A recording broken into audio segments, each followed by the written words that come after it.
So the first part, the calibration, is going to involve making sure that the platen on the underside of the platen is really clean. The other thing too is you got to really keep this surface here very clean. It'll oxidize if you leave water standing on it. So overnight, if there's any water spots, if you put the platen on this, it will cause the platen to move up and down or wobble as it rotates horizontally. So the first time we use the machine, we do a series of calibrations on it, and there's 3 steps to that. The first step involves measuring the vertical runout of the platen as it rotates and watching the vertical runout. So we do that with the yellow-faced Mitutoyo dial indicator with a 2 micron resolution, and this interfaces with an adapter plate, and there's a dovetail here where the 2 components mate together. And so I'm going to raise this about 1/3 or 1/2 an inch above the edge here, and then I rotate the collar until it tightens against the back edge of that, and now this is locked in. So this plate will interface now with the cam lock. So as it is here, if I try to put this in, it touches the platen.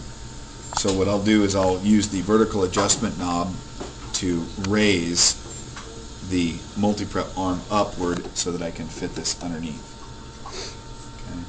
The thing I want to check and make sure of is that there's no load reduction applied here. So it's at 3 right now because the last time we used it we adjusted it to 3. So we're going to back this off, and the little indicator needle will drop down to full. That means full weight of the spindle is being applied here. The other thing we want to make sure is that this thing is not up when we do any of our tests. We want to make sure that this is down. So we'll set the platen speed to 20 RPM and then activate rotation. And sometimes when you have the dial indicator, it'll be crooked or rotated some way. I usually rotate it so that the 100 is down below and the 0 is up above. And then position this about maybe 1 inch, 1.5 inches from the edge, and then slowly lower the arm into the moving platen. And as I get there closely, I'm looking at how close the indicator tip is getting to the platen. And as soon as it makes contact, the needle will rotate clockwise. So as you can see, I've made contact here, and I'm going to go down to 100. And as I'm observing the needle, you can see here we've got about, looks like about 3, maybe 4 microns of runout, which is quite a bit actually. That number should be 2 microns or less. So what that probably means is that I've got something beneath the platen that's keeping it resting flat against the base. So on the bottom side of these platens, there's usually a reference mark if you put it there, or sometimes we put a stamp that aligns with there's this little stamped A in the base, and so usually that's where you want to align those. But again, if you leave the platen on the wheel without cleaning it, sometimes debris can collect on the surfaces and create problems with runout. So I just wipe those down. I'm going to match A up with A, reattach the adapter, and then just start my rotation again. And you can see just by wiping it there, it's barely detectable. If you want to zoom in on that, I don't know if you can see that. So it's barely moving. It's less than a micron probably at that point, and that's really good. That's what you'd like to do. But if you get little particles or oxidation between those 2 surfaces, they influence the runout. So sometimes it'll go 20 microns or 25, and that's not good. And the reason that's important is because we're going to adjust this leveling plate here so that the spindle rotates perpendicular to the plane of the wheel. And if the plane of the wheel is constantly shifting, then that vertical orientation is constantly changing as well, and we get funny effects on the sample. So after we've verified our platen runout, what we're going to do is we're going to use full rotation on the keypad, and we're going to activate rotation of the spindle. Now when we do this, we have to make sure that the indicator tip remains constantly in contact with the platen. So as you can see here, when it's position 1 inch off the edge, it's going to go off the edge. So there's two ways you can move it over. You can loosen the linkage here on the oscillator and slide it over, or you can just activate. In this case, it won't work. We're going to have to move it physically. Okay. So now you can see during a 360-degree rotation, we make constant contact with the platen. It doesn't have to make contact in the center or in the edge or anywhere, as long as it's on the platen completely, because it's an infinite surface. It's an infinite plane. So we're going to start our calibration by taking a measurement on the right side, or the 3 o'clock position, as we look at the platen and pretend it's a clock face. So this would be the 3 o'clock, or to some people, if north were towards the back, it would be the east position.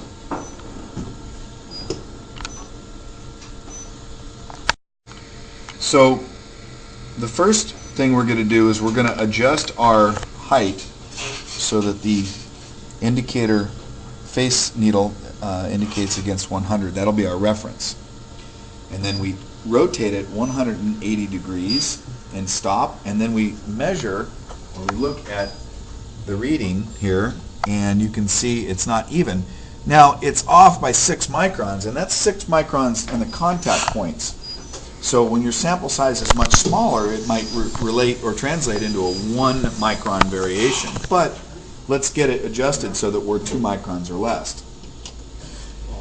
So we adjust the screw opposite the plate here, opposite to the direction of where this, or the location of our needle is. And we'll make an adjustment to move that back to 100. And so we're even there. We'll activate our rotation and stop again when it gets to 3, and then we note the position, and we can see we're still maybe 2, maybe 4 microns off. So we'll adjust the vertical adjustment knob back to 100, and then activate rotation again over to the 9 o'clock position, stop, and it looks like it's about 1 micron off. So we can move the video camera over there. Okay, so now we've achieved left to right, and that's what has to be done first. The second part is looking at front to back. So again, we'll activate our rotation, stop, and we'll adjust it to 100, and then activate rotation to the back of the machine. Once we get to the back of the machine, we'll use a mirror to look at the reading here, and it looks like we're about 2 microns off. Again, not bad. In ordinary applications, that would be acceptable. So I'm going to use the mirror. I'm going to adjust the height to get it to 100. Bring it to the front, and looks like it's just 4 off. So I'm going to adjust this screw here until that goes back just a little bit past 100. Reset it, and then activate rotation again around to the back. And we look at that, and we're less than a micron off.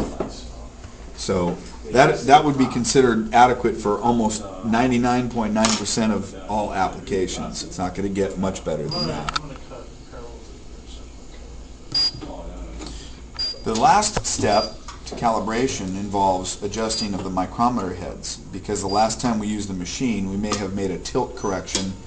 That doesn't mean that the fixture is going to be parallel with the wheel. So even though this is perpendicular, these micrometer heads affect this plate. This plate allows for tilt correction to be made doing cross sections. So for this purpose, we're going to use a piece of double-sided tape and the dial indicator, which we're going to separate from the plate, and we use a lapping fixture for this. But first I'm going to position and attach this to the platen so that the dial tip is sort of aligned in this orientation as you see in the video. So once we get the dial into position, we place the fixture, the lapping fixture. We make sure that it's obviously free of any debris or wax. And then we always use the fixture that we calibrate to prepare our samples. So this is attached down onto here. We lower this, and this is a little closer to the edge than I'd like to see it, so I'm going to rotate the platen and move it in a little bit more. And then I'm going to activate full rotation until the pivot pin is aligned with the indicator tip location and the contact point. And that's my starting, that's my reference point, and that's pointed out in the manual. So as we lower the fixture down onto the indicator, eventually it'll make contact and act and move it. So we get it to about 100, and then once we get it there, we start our rotation to our first micrometer head, and you can see here that there's a big tilt made, big tilt correction. So the last time this machine was used, we probably used it to adjust the angular orientation of a sample. This is why you check it before you get started, because you never know where it's going to be. So we'll rotate the micrometer head back so that the indicator needle is to 100, and then we start our rotation again to the next micrometer head, and again make another adjustment until it gets back to 100.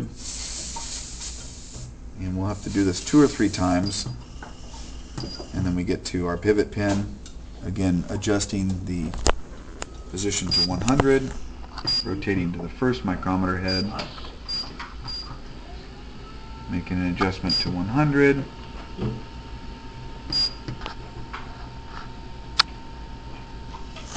and again back to 100, and then back to the indicator point.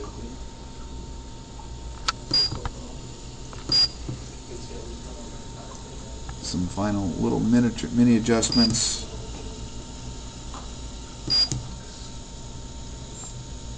It looks like this fixture could be slightly warped, but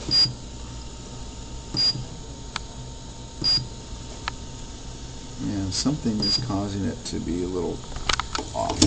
So we take our lapping fixture and we place it onto the cam lock attachment. We have to make sure that we remove any wax or any debris that may influence the registration of the fixture to the mechanics here. So we tighten this end down and then lower it using the vertical adjustment knob. But what we want to do first is we want to align this pivot pin with the little slotted groove in it just right above the contact point, and then we lower it into the indicator needle. Okay, we set a reference point of whatever we like. We can also rotate this if we want to rotate it to 0. We can do that. So we activate our rotation and we stop rotation once the indicator gets directly above or below the point where the first micrometer is.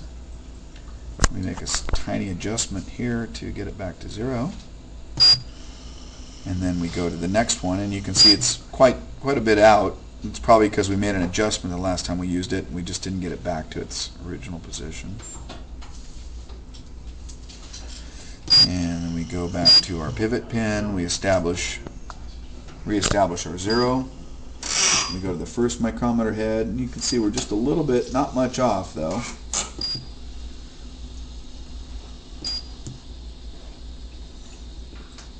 It usually takes maybe 2 or 3 rotations and a few adjustments just to get this just about perfect. And you can see there we're about maybe a couple microns out. And that's the ultimate position that you want to be in. And now you're ready to start mounting your samples to your fixtures. That's it.